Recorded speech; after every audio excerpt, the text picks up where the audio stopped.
Lots of the ideas in calculus are geometric in nature and arise as natural consequences of the topology of the real line. Theorems like the intermediate value theorem, the extreme value theorem, and the uniform limit theorem play important roles in the fundamental results of calculus. For example, the extreme value theorem is pivotal in the proof of the mean value theorem, which in turn lies at the heart of the proof of the fundamental theorem of calculus. As it turns out, these theorems are simple applications of results from topology to the structure of the real line. Topology thus provides a more general framework in which to understand these results, and even lets us apply them to other spaces beyond the real line. The topological property upon which the intermediate value theorem rests is called connectedness. We say that a topological space is connected if there do not exist two non-empty disjoint open sets that cover the space. One consequence of this definition is that the continuous image of a connected set is also connected. This fact actually implies the intermediate value theorem. The statement is as follows. Let f from x to y be a continuous map where x is a connected space and y is an ordered set in the ordered topology. If a and b are 2 points of x, and if r is a point of y lying between f of a and f of b, then there exists a point c of x such that f of c is equal to r. The intermediate value theorem of calculus is the special case of this theorem that occurs when we take x to be a closed interval in R and y to be R. The proof goes as follows. Assume the hypotheses of the theorem. The sets A equal to f of x intersected with all those elements of y less than r, and b equal to f of x intersected with all the elements greater than r, are disjoint, and they are not empty because one contains f of a and the other contains f of b.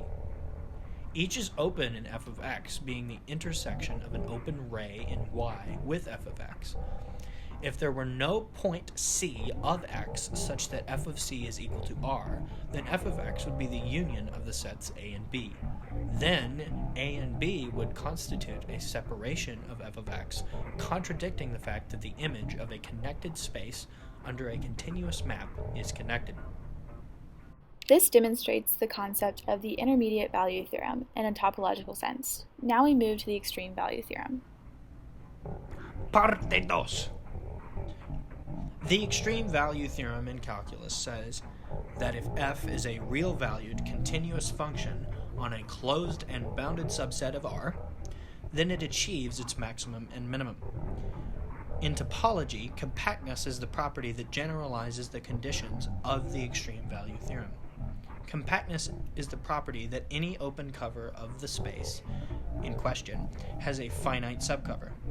In order to generalize the extreme value theorem, we will consider the continuous image of a compact set in a totally ordered set satisfying the least upper bound property. The real line is an example of such a set, and the extreme value theorem from calculus will immediately follow. For n-dimensional real Euclidean space in the standard metric, we will also show a particularly useful characterization of compactness that does not generalize to other topological spaces. First, we need a few important facts about compactness. A closed subspace of a compact space is compact. A compact subspace of a Hausdorff space is closed, and the product space of compact spaces is compact. With that, we begin by proving the following. Let X be a simply ordered set having the least upper bound property. In the order topology, each closed interval in X is compact. Proof, step 1. Given A is less than B, let A be a covering of the closed interval from A to B by sets open in A to B in the subspace topology. We wish to prove the existence of a finite subcollection of A covering A to B. First, we prove the following. If X is a point of A to B, different from B, then there is a point Y greater than X of A to B, such that the interval X to Y can be covered by at most two elements of A. If x has an immediate successor in x, let y be this immediate successor. Then the closed interval from x to y consists of the 2 points x and y, so that it can be covered by at most 2 elements of A. If x has no immediate successor in x, choose an element A of A containing x. Because x is not equal to b and A is open, A contains an interval of the form x to c for some c in A to b. Choose a point y in x to c, then the interval x to y is covered by the single element A of A. Let C be the set of all points y greater than A of the closed interval from A to B, such that the interval from A to y can be covered by finitely many elements of A. Applying step 1 to the case where x is equal to A, we see that there exists at least one such y, so C is not empty. Let C be the least upper bound of the set C. Then A is less than C, which is less than or equal to B. We show that C belongs to C. That is, we show the interval A to C can be covered by finitely many elements of A. Choose an element A of A containing C, since A is open. It contains an interval of the form D to C for some D in A to B.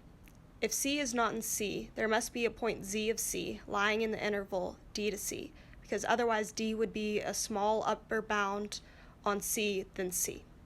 Since Z is in C, the interval A to Z can be covered by finitely many, say n, elements of A.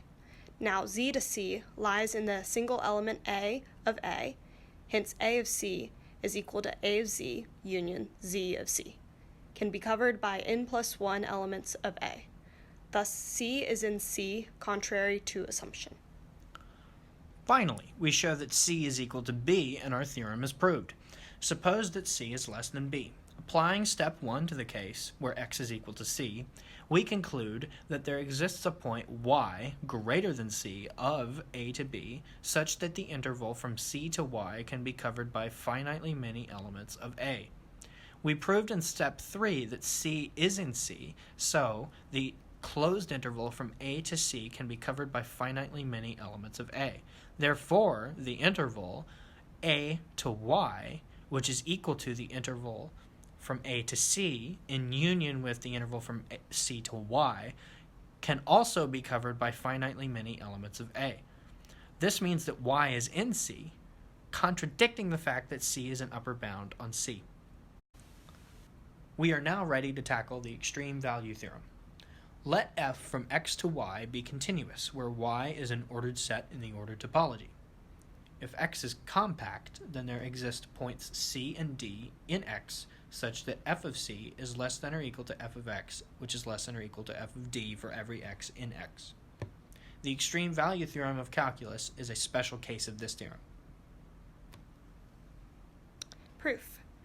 Since f is continuous and x is compact, the set A equal to f of x is compact. We show that A has a largest element m and a smallest element m. Then, since m and m belong to A, we must have m equal to f of c and m equal to f of d for some points c and d of x.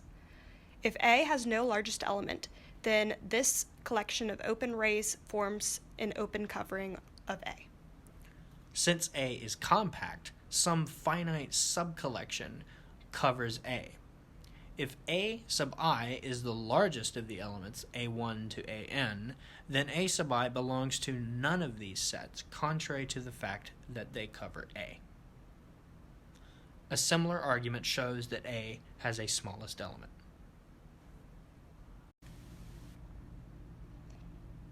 The uniform limit theorem. Finally, although this last theorem is more obscure and not as popular as the other two, it provides a useful characterization of the conditions under which things like power series or other sequences of functions can converge to a continuous limit. The most obvious way of defining the limit of a sequence of functions is pointwise. The value of the limit function at x, if it is defined, is the limit of the sequence of function values at x. This is most commonly referred to as pointwise convergence. Unfortunately, though, this definition of convergence of functions is not adequate to guarantee that the limit of a sequence of continuous functions is continuous. For example, this sequence of functions on the closed interval from 0 to 1 defines a sequence of continuous functions that converges pointwise to this discontinuous function. To fix this, we define a new notion of convergence, uniform convergence. We say that a sequence of functions f sub n from a topological space x into a metric space y converges uniformly to a function f from x to y if, for every positive real number epsilon, there exists a natural number n such that for any n greater than or equal to n, the distance between f sub n of x and f of x is less than epsilon for all x in x. As it turns out, this is enough to guarantee that the theorem that we want. The uniform limit of continuous functions is continuous. If it exists, let f sub n from x to y be a sequence of continuous functions from the topological space x to the metric space y. If f sub n converges uniformly to f, then f is continuous. Proof. Let V be open in Y. Let x naught be a point of the preimage of V. We wish to find a neighborhood U of x naught such that f of U is a subset of V. Let y naught be equal to f of x naught. First choose epsilon so that the epsilon ball about y naught in the metric on y is contained in V. Then, using uniform convergence, choose a natural number n so that for all little n greater than or equal to n and all x in x, the distance between f sub n of x and f of x is less than epsilon over 3. Finally, using continuity of f sub big N, choose a neighborhood U of x naught such that f sub n carries U into the epsilon over 3 ball in Y centered at f sub n of x naught. We claim that f carries U into this ball of radius epsilon about y naught and hence into V as desired. For this purpose, note that if x is in U, then the distance between f of x and f sub n of x is less than epsilon over 3. The distance between f sub n of x and f sub n of x naught is less than epsilon over 3, and the distance between f sub n of x naught and f sub x naught is less than epsilon over 3. Adding and using the triangle inequality, we see that the distance between f of x and f of x naught is less than epsilon as desired.